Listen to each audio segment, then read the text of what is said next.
Hello, how are y'all doing? So I Hi. had some people who emailed me and let me know that they weren't coming. I think it's with the weather being nice, people want to try to uh, get away, and so they aren't here.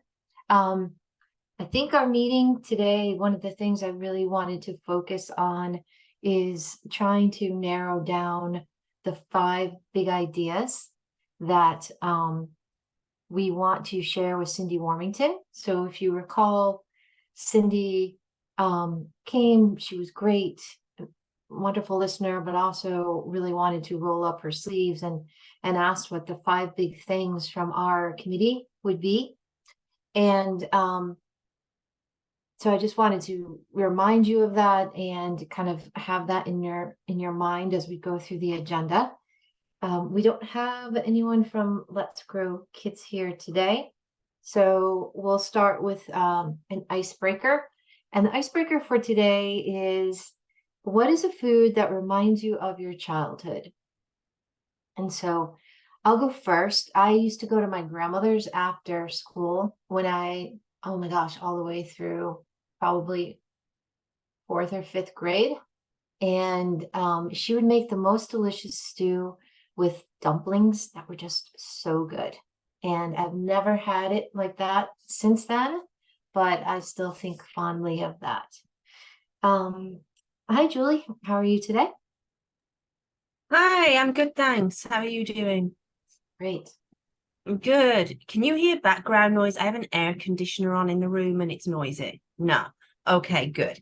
Um, I was just looking at golden syrup, which is a British. I was like, what is it even made of? It's like a sugar thing.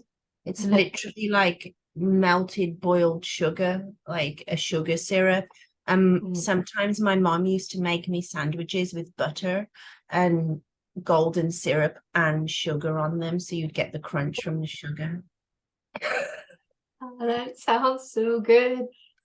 Mackenzie writes bonus points for sprinkles. A sugar sandwich. I mean, really, what's Yeah. And I with bet you were butter? great like at school right after that because you had that sugar high. So you're like, come on, bring on recess, bring on math, let's go. Hey Anna, how are you Um, today? I'm good. I don't know if mine counts as a food. It's a very Mhm. highly processed item that humans put in their mouths. But those little candies called dots. Um, Did they come on a long piece of paper?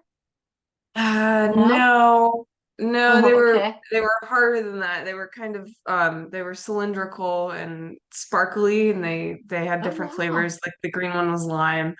But my grandmother my mother used to stick me on her because we didn't have childcare um, when I was a toddler, and she would we'd sit on the futon and watch her soap opera, and she'd pull out a box of dots and she'd feed me a dot every like couple of minutes while I rubbed her feet while we watched soap Oh, operas. I love that story. That's great. I was thinking of the dots, and I think Mackenzie wrote paper, the ones that, so this was really bad. They came on a long white strip of paper, and there were literally tiny little dots with color. And you had to like eat them off the paper, and half the time the paper would rip. So you're kind of eating the paper along with the dots. It's just kind of a thing. Yeah, eat the paper. Hi Amy, how are you today? Well, um, and the candy, Just a food that reminds you of your childhood. It can be anything, and Anna just put the link onto hers. yeah, it's gotta be toast because my grandmother was one of those that knitted, so there was a cover on the toaster and there was a cover on the, I don't know if you had a grandmother like that, like doilies everywhere. It was like doily hell. Doilies, like you step on something, the doily comes flying with something on it. Um, so she used to make toast and put cinnamon on it and then cut it in weird shapes. And she called it a toast party, and we'd have tea. Oh, And my grandparents, my father was estranged for that time as a second marriage. So my grandparents were like in their late 80s when I was like 5. So it was kind of, I remember sitting in her knitting basket too Oh, and eating the toast. So that's a great one. Good memories. Mackenzie, what about you? Hey everyone, good morning. I love this icebreaker. I was thinking that I was like a kiddo who I got sick a lot. Like I had headaches a lot when I was a kid. And so my mom used to come and get me out of school. And I remember she used to get so pissed, right? Because it was always her. And so we would go home like halfway through the day and she would make me tricolor rotini, like the pasta, butter on it. And it was just like, it was just pasta with butter, but it just makes me feel comforted. And to this day, when I don't feel good, all I want is pasta and butter and like to sit in my mom's bed. It's the best thing. Oh, that's so sweet. Well, these memories are good. And I didn't realize the theme though, right? Of moms and grandparents kind of taking care of us when we were little. So that was a double header right there.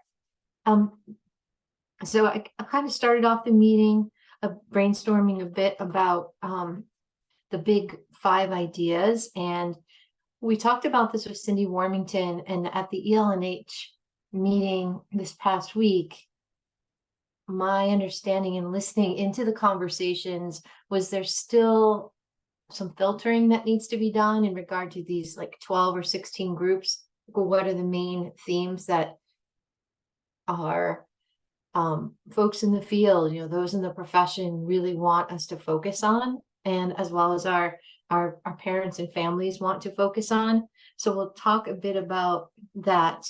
We talked at the steering committee meeting about LebFest, and it sounds like it's going to be a great venue next fall. It's booked out, so tables aren't available, but that's okay. It's something we learned about. And we know that there are a lot of people who go there.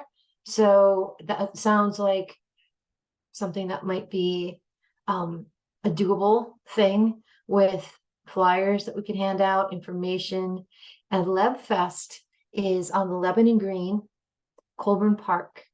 And they have food vendors, they have music. It's like a big gathering for the Lebanon community. And I think I saw an ad for it somewhere and then made the connection of, wow, wouldn't it be great if we had a table with information about early childhood education as people walked by? There'd be a lot of families and children there. So I thought that would be Love Fest. No, a little bit different. It's the Leb Fest. But we thought that would be a great venue. And in your local communities, if you happen to hear of anything, there's a lot of gatherings that happen in the fall. Perhaps there's, a White River Junction gathering, or, something up your way, Amy or Mackenzie or, Julie, where we can get the word out and that people are naturally coming to. I know that there's lots of major yard sales and garage sales. I was just driving up toward Plymouth yesterday. It must be the season where the community gets together and does those big ones. But if there's a site where people all gather first, perhaps there's opportunities, because I think this time of year we also have some kids going back into school, some kids who have half-day school, and all that kind of thing. And I need to table funds. We have funds to do that. Oh, okay, perfect, Julie. Thank you. Great. And Tammy's joining us too, which is wonderful. That's great, because we'll get another provider's perspective too. So I just wanted to let you know that was an idea, and we definitely want to pursue that. So that would be fantastic, and just that connection right here is great. And these are some of those actionable steps we talk about at the end in regard to who can connect with somebody else and see if we can make that happen through Amy's network. I've talked with Bev Widger, and Bev and I actually were on a board for Click. Click is that organization that brings workforce to middle school and high school kids early on. And we were at the the Marsh retreat. And pardon me? Okay. And so we were all sitting together and we started talking about healthcare and how important health insurance is for providers. And Bev, through her networking in HR and her many years at Mascoma Bank, knew of, I think it's called the Richardson Group or some large group that provides insurance. And we are going to catch up next week, she and I, to talk about maybe there's a large organization, because I have experience from the teacher's education point where it's usually a large New Hampshire organization that provides insurance for teachers and things like that. You know, perhaps there's an organization that would be willing to be at the forefront of providing insurance for early childhood educators.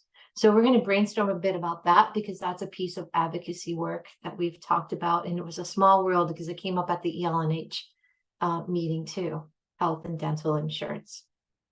So I'm going to focus on that. Why don't would you mind, Anna, showing the part of the agenda where it has the five that we talked about at steering, of which we narrowed it to 3. And while you're doing that, Amy, is it the 25th of September that Joe Kenny is coming to Workforce? Okay, I just want to be prepared for that. Thank you. I will send I'll send out the questions in advance. Looking forward to that. And a Zoom link too. And the Zoom link too. Yeah. Yeah. I thought I had done that because I just copy paste the agendas, and for some reason I didn't send that. So it was just like a minute or before Cindy Warmington's person, Donnie, was looking for it, and I felt bad because I usually am on top of that. She got there, she hopped on. So we I skipped over a couple things. I apologize. So Amy, do you want to talk a bit about the career cultivator, how that's going? So we start fall cohort Monday. Yay. We have 12 as of right Nice. now. If hopefully they all come, and hopefully they all make it through and want to stay. 2 of them are taking advantage of the free childcare option. And yeah, right now we're just trying to figure out logistically, because we didn't expect 12. So That's if amazing. they all come, we are going to need to reevaluate our space, and we may have to split the group depending on how much attention we can give them. And it's really hard to have 12 people in the building observing and keep track of everyone. So we may need to double up staff or something to make sure it all gets done. But that's exciting. What do you attribute to people becoming aware of this program and getting to 12? Is it word of mouth? We had time to recruit. So in the spring, we were waiting for the board meeting to get approval for the second. We needed more capacity to run that accelerated version for the summer. So it wasn't until June that we got approval. So I couldn't start the recruiting until after that. So only had like 3 weeks. We've been prepping for this date. We set the date like in June, July, and we've been recruiting at all the summer events. We got a ton of people. They said Facebook is a big one. Craigslist, believe it or not, is still alive and well. And hunting on Indeed, and then Cornish Fair every year. Cornish Fair, and more people are hearing about it. So yeah, I hope we get 12. That would make, if 12 made it through, it would put us in the 26. It would put us well over 30. Yeah, that's amazing. So Is is Tunbridge part of that area too? It is. Or is- It is. We had talked about going to the World's Fair, but that just hasn't been on our radar as of Mhm. yet. We're really looking for local fairs. The bigger the fair, and the more people we get from out of state.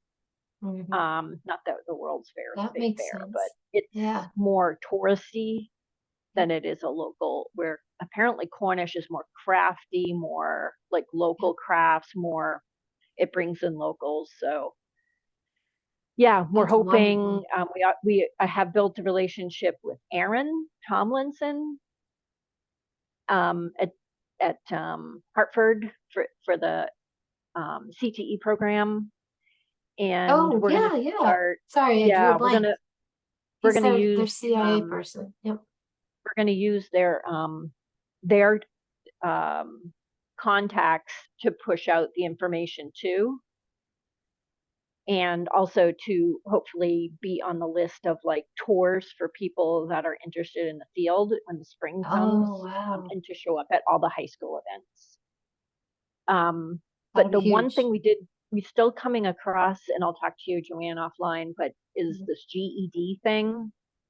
Yeah. We came across a young lady in Vermont who really wanted to join the program. She dropped out of high school during COVID, and she wanted to finish high school, so she went to Penn Foster.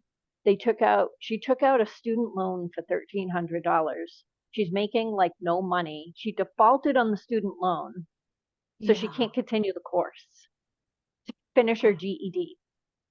So I went online in Vermont, and it points you toward all of it. Says here's the tests, Mhm. but as far as test prep, it's not free. Why is it not free? Why is A it lot not of, adult ed, get right. your GED, we contact this person, we pay for it? Why did she have to take out a $1,300 student loan? So we're trying to work with her. I'm going to do whatever I have to do, stand on the corner with a can if I have to, pay off that loan, get her out of the default, and get her in. Like, first, she should just test out of the tests that she doesn't need to take, right? Take the test, we'll Mhm. pay for it. And Mhm. then, and then go into a study for the test that anyway, it was very, very disheartening. When Tanika So, talked to her, Tanika has been in contact with her. is so two things come to mind. Is Vermont, is it still a GED or is it now called the high set? No, Vermont's still GED. It's New Hampshire Okay. that's high set. And the reason I asked that is because right within the SAU where I worked upstairs, Deb Laffin ran the adult program and helped have the adults get the skill sets they need to get into to pass the high set. But see, that's a New Hampshire experience. I'm not familiar with the Vermont side. And Julie writes, has she contacted her local community action program? There may be funds available through one of, and I can't see the rest of that one. Through one of the organizations, like an employment support program, perhaps. It's a good idea. I don't know the Vermont side very well. I don't know if Vermont has community action, but I will try to look it up. But just because you're a Vermont resident, you can't finish high school in New Hampshire? Is there some good neighbor policy? I don't know the back and forth from that, but I know as superintendent, I had to sign off paperwork if a student wasn't going through the process of getting a high school diploma. And depending on their age, sometimes I think there was like a parent signature or something else. And then Julie just wrote added a link to vermontcap.org, which is great. So maybe there's something there. It's interesting because Vermont's usually ahead when it comes to supporting folks. But when you Google it, when you Google It's finish nothing high there. school in Vermont, takes you to the vermont.gov, and CAP isn't on that. From what I saw, it pointed you to test taking, the cost of tests, it's like 4 tests, but no funding. I don't know. The community action programs, at least in New Hampshire, should be able to connect her with organizations. If they don't have specific programs to help, they should be able to connect. If you use that link, she can find the one that's specific for the town that she lives in, and she should start there to see if there's funds. They have flexible funds usually that they can help with things like that. Great. Oh, hey Tammy, how are you? Hi, And I'm good, hi, good. great. I have a very, very fussy baby today, and she Oh, finally, I think, might be falling asleep. So we'll see. understand. Did you see the question I posted in the chat, Amy? She's asking to get The chat erased. Oh, wait a No, minute. Now it's back. Okay. Is that something that you could do?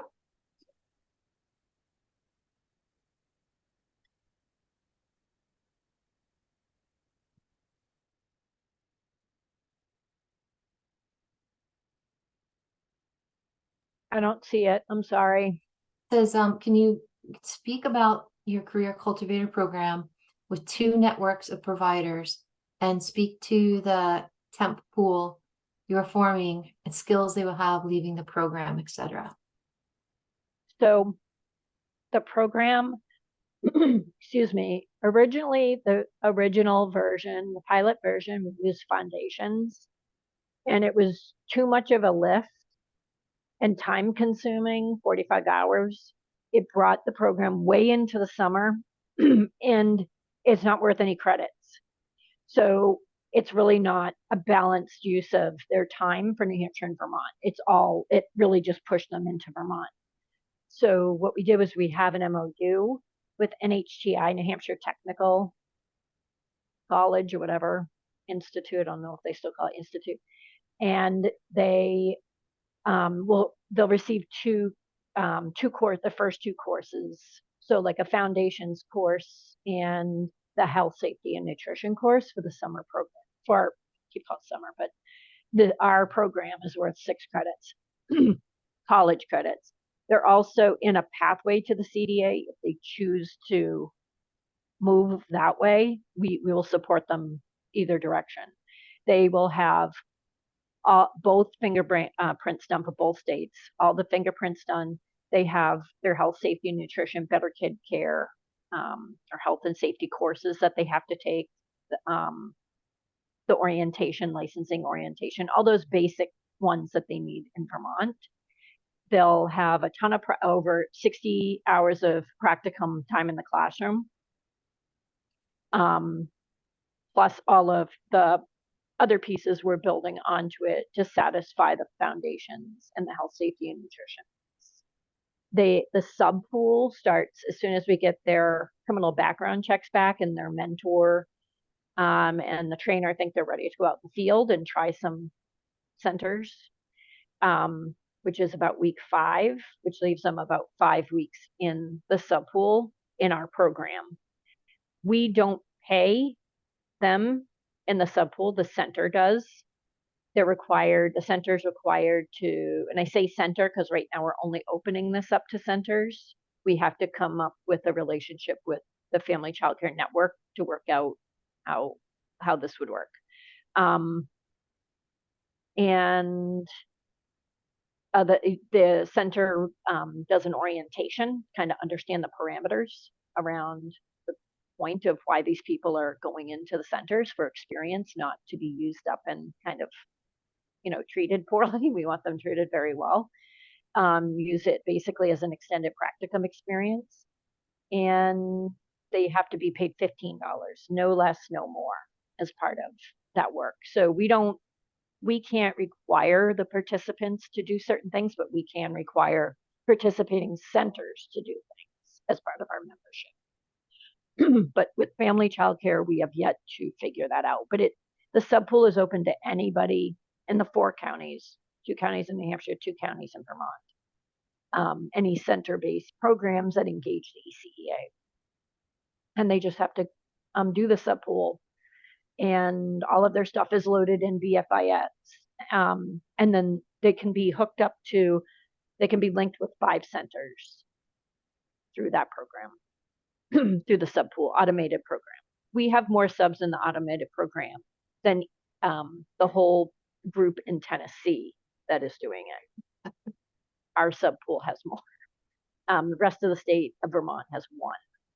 So we're trying to feed the subpool. The board just voted to allow us to start recruiting outside the subpool, outside our workforce program for the subpool, which will expand opportunities for family childcare as well. So if there's a lead teacher that is an LNA and they want to, because they have kids, they want to move down to like less days a week and they want to sub, that lead teacher qualified person can come into the subpool. Potentially we could find some funds to update their fingerprints and things like that, CPR, first aid, get them on the subpool list. We're actually maxed at 25 subs. So we can't go over that at one time. We haven't reached that, but we may actually reach that. If we keep going the way we're going, we'll reach that probably within the next year.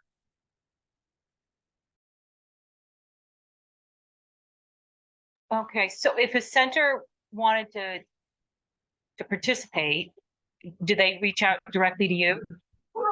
Yeah, they can go to eceauv@gmail.com, and that's kind of our main inbox, and we'll make sure that we connect with them. If they're already engaging with the ECEA, they're all set. We just have to do an orientation and get them loaded in the system. If they don't engage with ECEA, we're going to have them, we're working on an agreement, but they're going to need to start participating and engaging a little bit to be able to take advantage of the membership, all the membership opportunities. Okay. Yeah.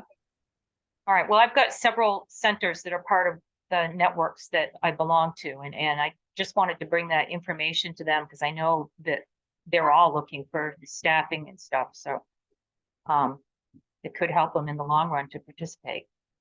Strangely, we had subs this summer with no requests.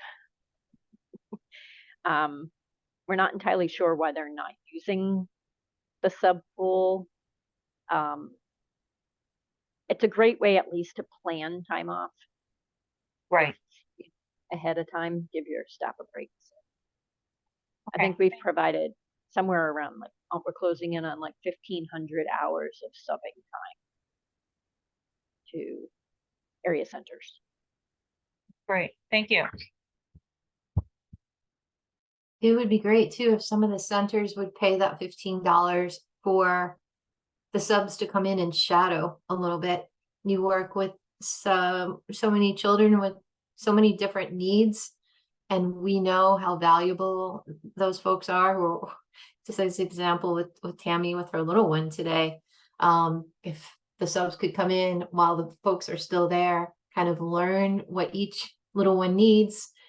There's that comfort level when somebody's out or when they're going to PD, that everything's going to be fine because they've had that connection with the subs. I know that I really supported that a lot in our schools, particularly with students with special needs, so that the subs would get to know them when the provider was there to help them out. So that's something too.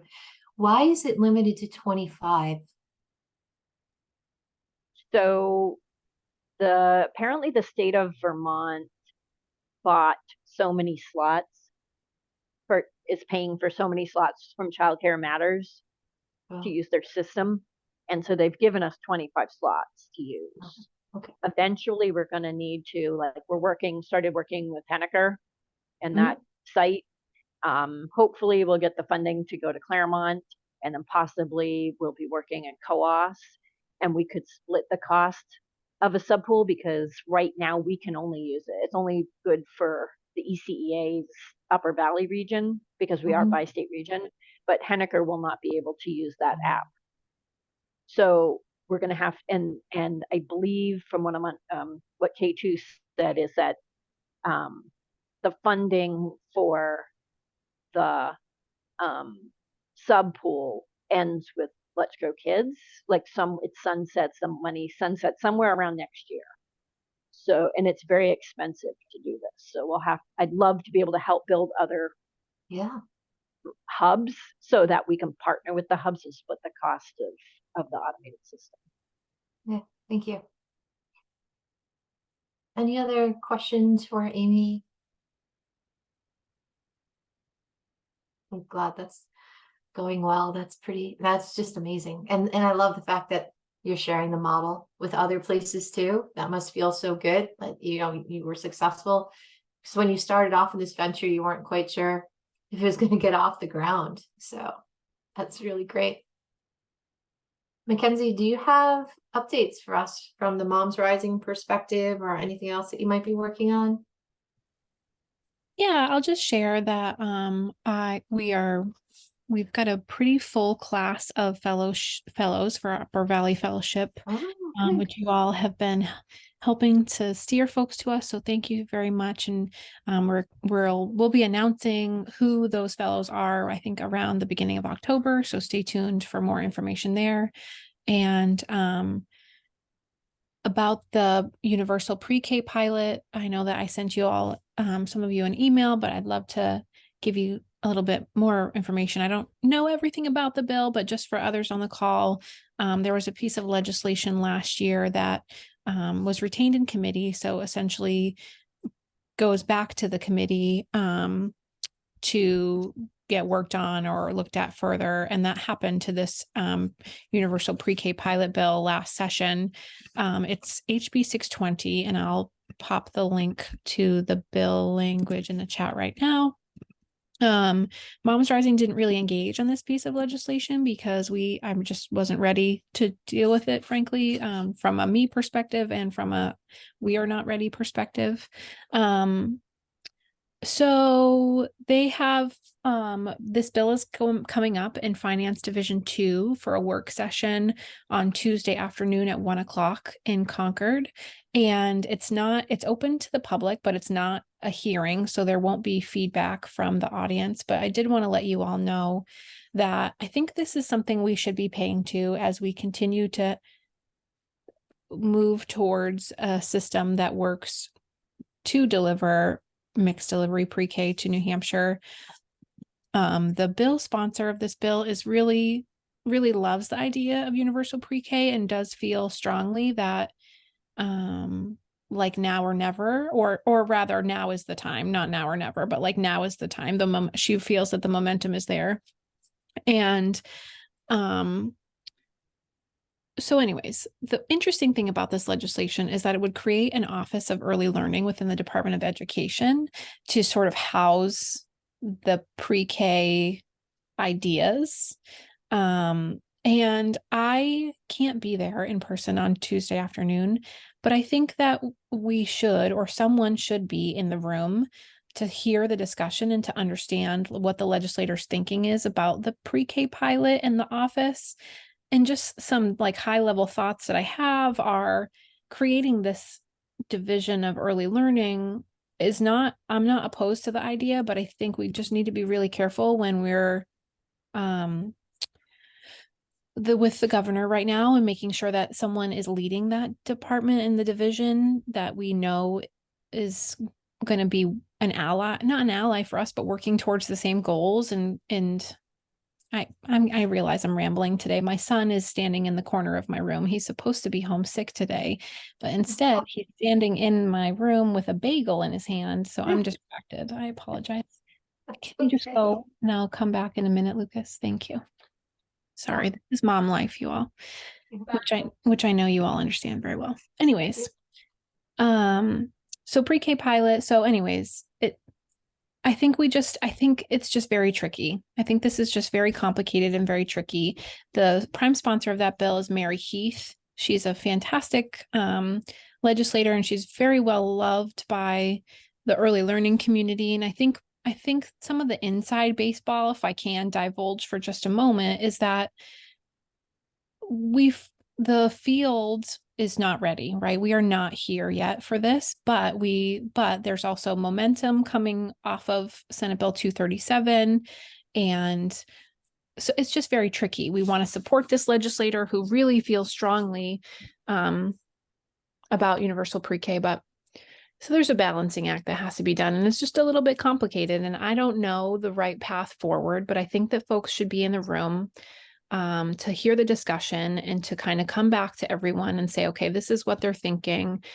You know, if they're going to move forward with a pre-K pilot, maybe our role is to help them figure out how best to support families in a mixed delivery model that doesn't hurt providers.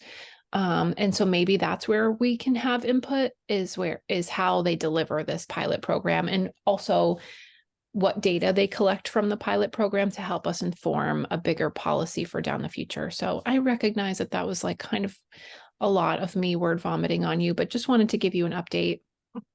That meeting is happening, and I think we should be there to at least hear what the conversation is so that we can make informed decisions about what our thoughts are about it, etc. No, that's really helpful. Where did you say it's in Concord, and where Yes. are these meetings physically held? Yep, they're held at the Legislative Office Building, which is that building right behind the State House. Looks like they'll be in LOB 209. So I'll send you, I actually, from Mary Jane Wallner, have the docket for Finance Committee too. She sits on that committee for the day. She sent me their agenda. And so that won't be the only thing they talk about that day. But I have heard, and I think it's good for you all to know too, again, like sort of inside baseball, is just that there is a sense that no one advocacy wise is really gung-ho about pre-K right now, and that feels not great. And so I'll just put that out there, not to sway any of us one way or another, but just to say that it's hard to figure out like where pre-K fits in terms of who is the leader of the movement, if that makes sense. Mm-hmm. It does. We've invited people to come to talk with us. Would it make sense to invite Mary Heath to talk with us? Do we have enough to share with her specifically about universal pre-K? And I'm asking that to the group. I don't have the answer.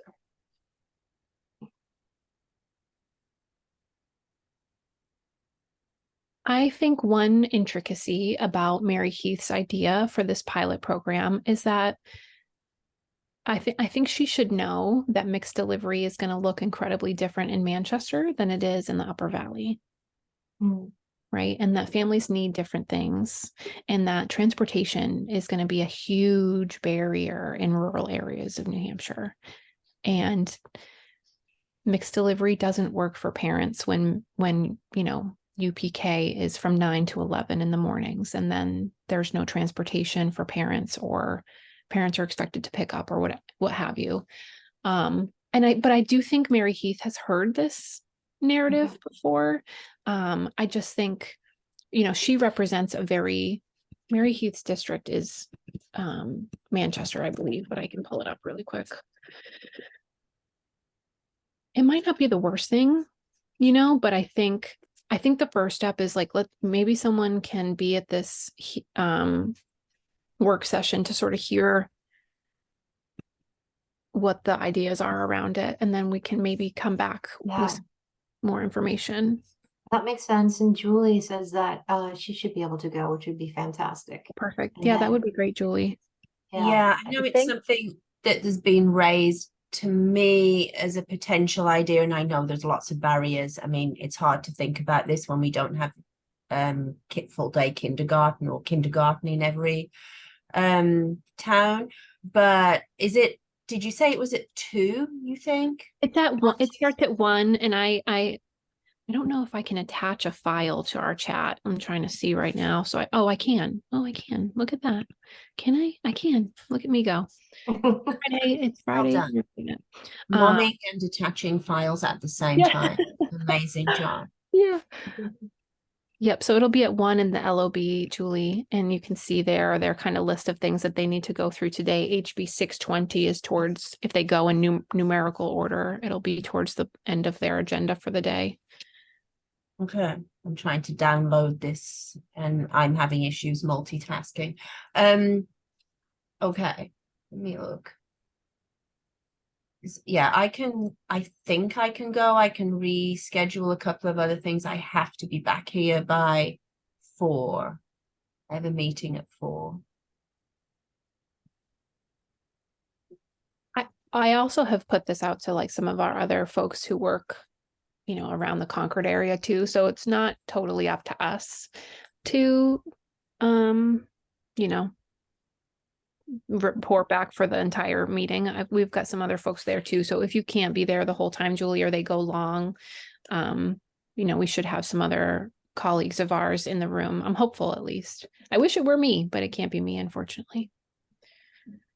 I think it would be interesting to have this conversation with the Vermont group in the room, just for lessons learned. I hear a lot for family childcare with you, PK. I fear a lot for the smaller centers that can't afford a part-time preschool teacher, and not many preschool teachers are out there. The options to become licensed, the amount you pay, there's no health insurance. Like, it's just not a competitive environment. It doesn't work in Vermont. I mean, from my providers, it's not. For some centers, it's perfect because they're big enough and they can absorb some of the costs, and it actually boosts them. But the small centers that are less resourced, it's not working, and it really decimated family childcare. As an unintended consequence, decimated family childcare, wiped out like half of the family childcare in Vermont, by pulling all the preschoolers out. So I have those fears. But when it comes to the Office of Childcare, Vermont is like they've gone through the same thing. Part of the division, part of childcare is in this division, another part of special needs is in this division, the AOE has this part. It's all divided. They tried to do an office, and there was just the same issues. It was like, but I would love to know where those black holes are, so we don't go down the same, those same kind of routes and end up at this dead end and be like, oh, we should have saw that coming. And just hear, I would just like that. It would be a cool conversation to have Emily, in the same room with Mackenzie, talking about the same issues, the same conversations as they're a little farther down. Just be curious. I'll connect with you on that, Amy, because if we could maybe do, excuse me, a doodle with the people that you just mentioned and find out some times that they're available and some providers who might be available to talk about it firsthand, we at Vital Communities could be that bridge linking it to Mary and do a Zoom or something, a half-hour conversation of, things that people have learned from Vermont. And, there's no need to reinvent the wheel when we have people who've lived it recently. So I'll follow up with you on that, and perhaps we can think of folks who will come to that group. So I'll write myself a note. Amy, Mackenzie, and Mary Heath. Great. Thank you for that update, Mackenzie. And one of the last things I wanted to talk a bit about are the top 5 priorities. What we heard was, what are the top? What keeps rising up? And it's definitely, we just talked about now, governance and infrastructure. And I actually drew an umbrella when people were talking, because I don't understand why it wouldn't be a Department of Early Childhood Education right, in New Hampshire, with one of the strands being universal pre-K, one of the strands being something else. So it has a place to live, not DHHS, not DOE, but its own department, because everything interacts. And if you don't have that one umbrella, that's when you get the black holes. That's when and then that department would also connect with DHHS, would also connect with DOE. There's somebody who is retiring. I don't know who that was. Based on the ELNH phone conversation, she sounds amazing. And Jackie was saying people should apply for that position. Who is that? Deb Amy? Nelson. And who I don't know her, but boy, she sounds just like an amazing human being. What does she do? I believe she was bureau chief. For which Early department? Head Start and what was It's really long. yeah, it's a really Okay. long title.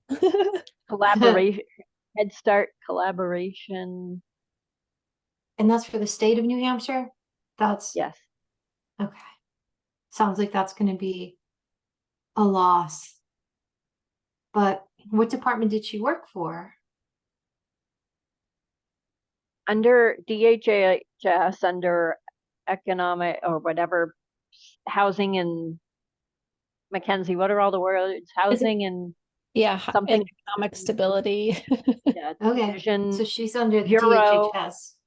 of Okay. Childcare. She's the bureau chief. Mhm. It's as She's you just make your way down into lots of it's like different things. Office of Child Care and Head Start collaboration. There you I go. feel like the word That sounds collaboration's right. in there. Yeah. Child development and Head Start collaboration Mhm. within the Department of Health and Human Services, Division of Economic Stability. She was bureau chief. Wow. And Julie noted, why doesn't it fall under the DOE? Well, that's a good question. But what I'm learning is most of early childhood education connections are actually with DHHS. Is that true? And DOE doesn't really do a lot. Like the credentialing, all of that is through Not DHHS. until DOE only has responsibility, from my understanding, of children age 3 and up, Joanne, that are identified with a Mhm. with a 504 Yep. or in An need of a IEP. full Yep.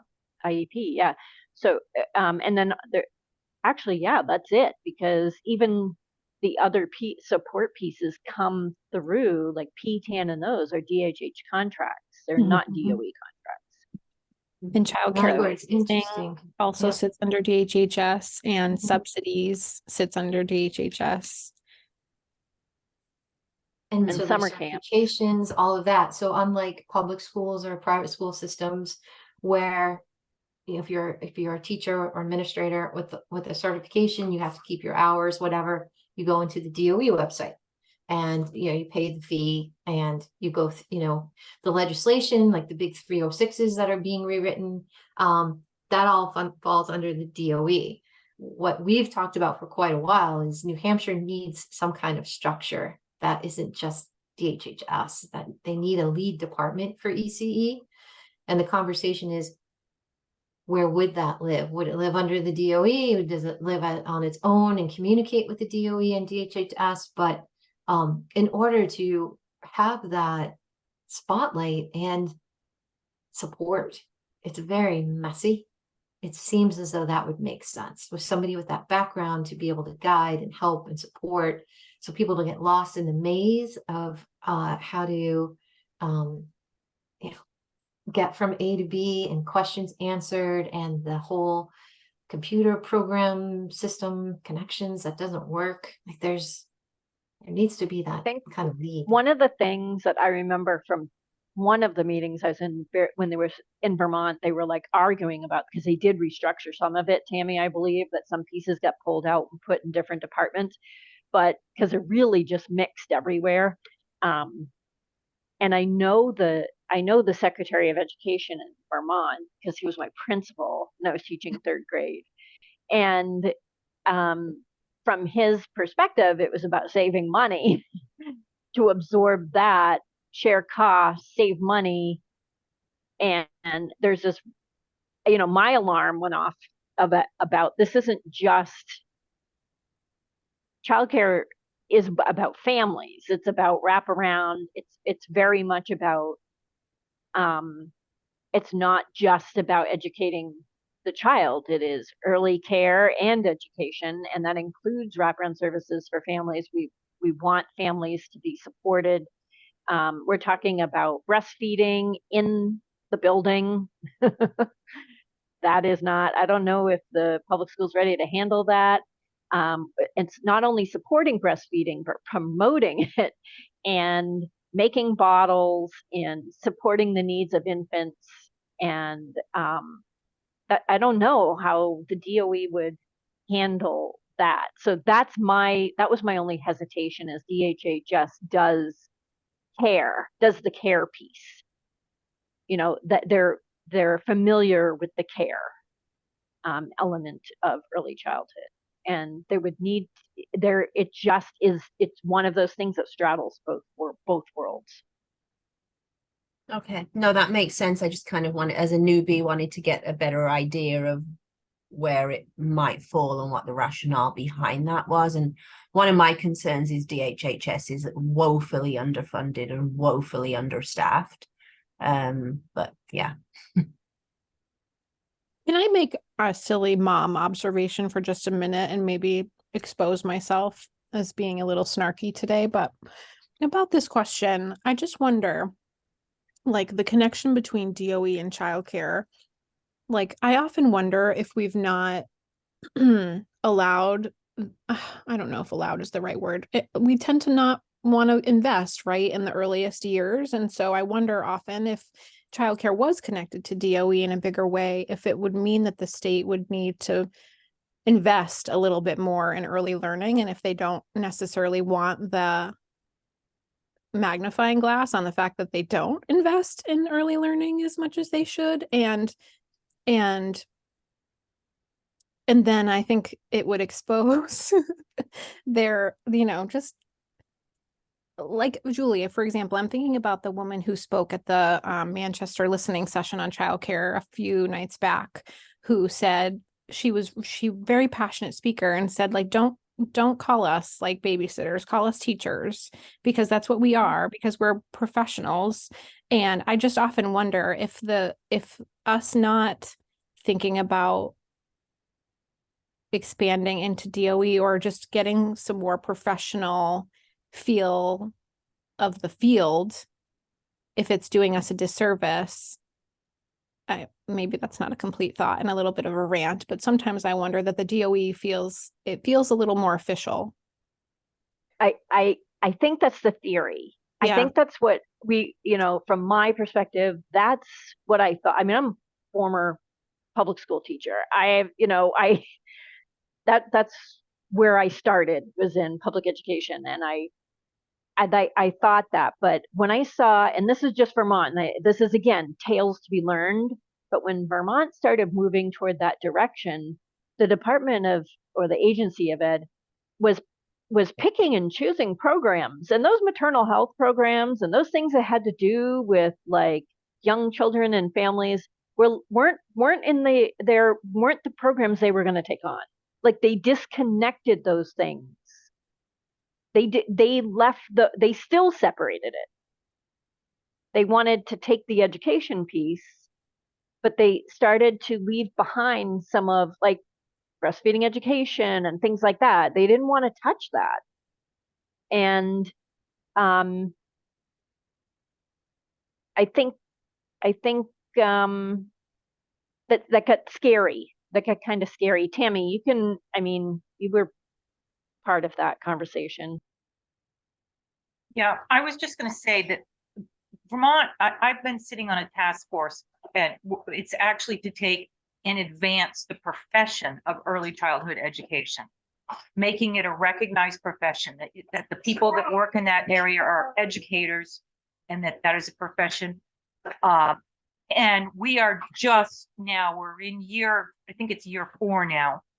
And there have been some tentative reach outs to the education department. And we're hoping to get some meetings set, get some people representing from the task force, from CDD, et cetera, to all work together to get things recognized and make it ultimately so that every educator in Vermont has a license through AOE rather than their program being licensed. It will be the educator that's licensed. So we are moving forward. It's a slow process for sure. But Vermont took the time to take and survey all its educators, and we had an overwhelming response that yes, we want to be a profession. Let's do this work and make it happen. So I don't know how many more years it's going to take, but it is happening. I wonder if it's a new department within the DOE that started from the ground up, if some of these if these ideas can be rolled into it as sort of fundamental from the outset. And I definitely see, Amy, the concern around breastfeeding, etc. But I wonder how many of the existing childcare agencies that are within the home or independent are already incorporating that sort of education.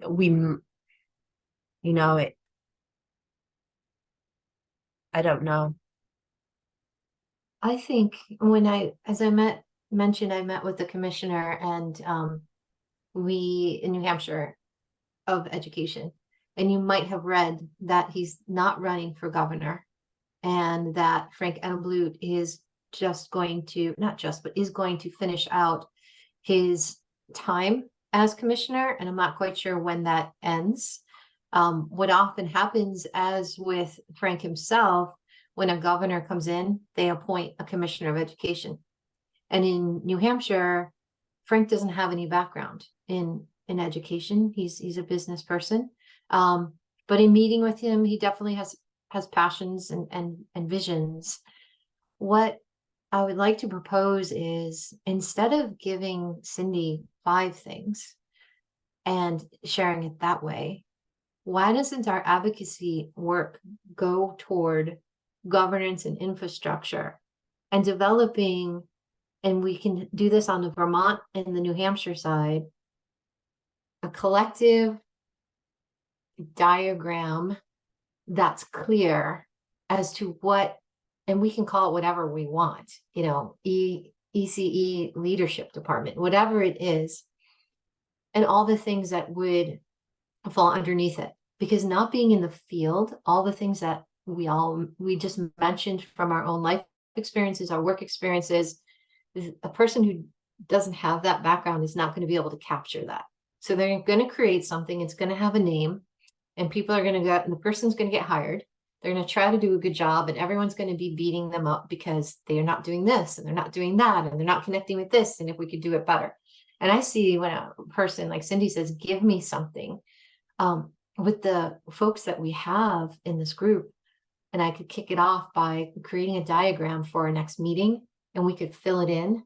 What would a department in both the Vermont side and the New Hampshire side look like that would actually function and support professionals in the field? So would they do the certifications? How would they connect with their HHS? Something that we could put together as a start, because I don't think they really know where to start, except for, Tammy's work, 4 years in. Once again, why reinvent the wheel if Vermont has some really great ideas on the table? And a chat just came up from Amy. Is that the NACI Power to the Profession campaign? She just messaged that it was Okay. yes. Okay. It's at ECE1, ECE2 levels, which is licensing, which is the teacher license. It's all about funding, right? It's all about, where does the funding and the responsibility come from? Um, And what I'm hearing a lot from New Hampshire is people talk about the why, but they don't necessarily have the what or the how. And when you only have the why, so ECE is important, without a mechanism, you never get to how are we going to do this? Or who and what is going to be responsible for it. And unless you tag responsibilities, it circles around and around. There's a lot of like finger pointing. And with the New Hampshire thriving, the governor's one about thriving children, that's never really launched. It's like it's there, but it's never really launched. So until somebody makes the words real and puts the money behind it and pushes it forward, and I think that comes from a governor's level, having a governor who gets voted in, who really has a strong vision for ECE would change the playing field immensely in New Hampshire. So we'll have to be listening carefully to candidates who are running for governor. And did Governor Scott just recently win the election? When is Governor Scott tenure? Is he there for a couple more years? I don't know the Vermont side.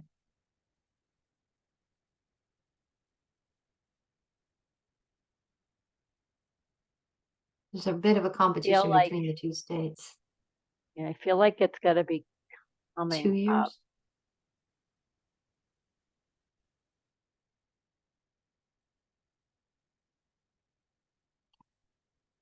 So what I plan to do between this and the next 2 weeks, oh, Julie says she has a meeting with Jackie Furman from NACY this afternoon. Fantastic. Please say hello to her for us. Also let her know that I'll be connecting to ask her to come give us an update in October. We'd love to hear from her and the work that she's doing. So thank you for making those links. Is it if Tammy's talking about they might have a Power to the Profession campaign, is it worth looping her in on this governance and structure piece to see if they've got some of the bones already? I was just going to take and ask you guys, would you be interested in hearing from Susan Titterton, who is like overseeing this whole project for VACY? Having her come to one of our meetings to speak about where we're at in regards to getting this as a recognized profession? That would be fantastic. And if we could have Jackie at that meeting listening in too, that would be great. Right, it'd be another way of making those connections, the bi-state connections. Tammy, I can reach out to you with our upcoming meeting dates, and maybe you could see if Susan's available. Yes, be happy to do That would be that. fantastic. Thank you. I mean, I'm sure Jackie is aware of it, but I don't know that she's aware of how, like, Tammy's person will have the, how to implement it, right? I mean, it's one thing to look at the slides and understand the purpose, but to actually implement it. I mean, first they had to get buy-in from providers, right? They had to get buy-in from the field in order to proceed. And that was a whole piece of it. How do you do that? And Vermont USC was already stood up. And New Hampshire AYC isn't even really there yet. So I think having Jackie with her kind of passion to move this statewide would be great to connect with Susan. And then also somehow connecting Mary Heath with Vermont providers is exactly what this initiative is about. By state, supporting ECE, getting people together, having conversations, building models, trying to help with the infrastructure parts, getting the word out. Sometimes the Upper Valley gets a little lost. So that seems to be a really important piece of what we need to do. before I end the meeting, any other topics or conversations that people want to talk about? It sounds like Mackenzie, you'll be quite busy the next 2 weeks. I hope Lucas is feeling better. And Julie, you're heading to a bunch of different meetings and connecting the dots there. Tammy, hoping your little one is calming down a little bit. Oh, do we get to wave? Hello. She just Hello, woke up, so sweetie. she got in a little power nap. Oh, wow. Look at those big eyes. So sweet. And Amy, I know you're heading to a bunch of meetings as well. Anna's following. I know those cute nap eyes. I know you're continuing to work with the food resources aspect of this and helping us pull that all together, which is great. I'd love to, what would be the best committee for you to give feedback on that? Workforce or advocacy? Workforce work best? Workforce. Okay. I'll make sure to keep that in there. Well, thank you, everybody. I appreciate it. I end these meetings and I'm out mowing the lawn or doing something and I'm thinking, you know, what a gift to have people with such complementary and varying backgrounds all pulling together. I think that's how you really can, you know, make change. And I really appreciate, I know how busy you are, you're taking the time to be here. If there's anything that I can do to support or, you know, thoughts about our meetings or structure, I'm completely open and flexible. So please always feel free to reach out. Or if you have an idea or suggestion, feel free to reach out. I appreciate it. And I hope you guys have a great, it's the weekend, right? It's Friday. Yeah. Sorry, had to pause. It's all blending together. Have a great weekend and I'll see you soon. Take care. Bye, everyone. Bye.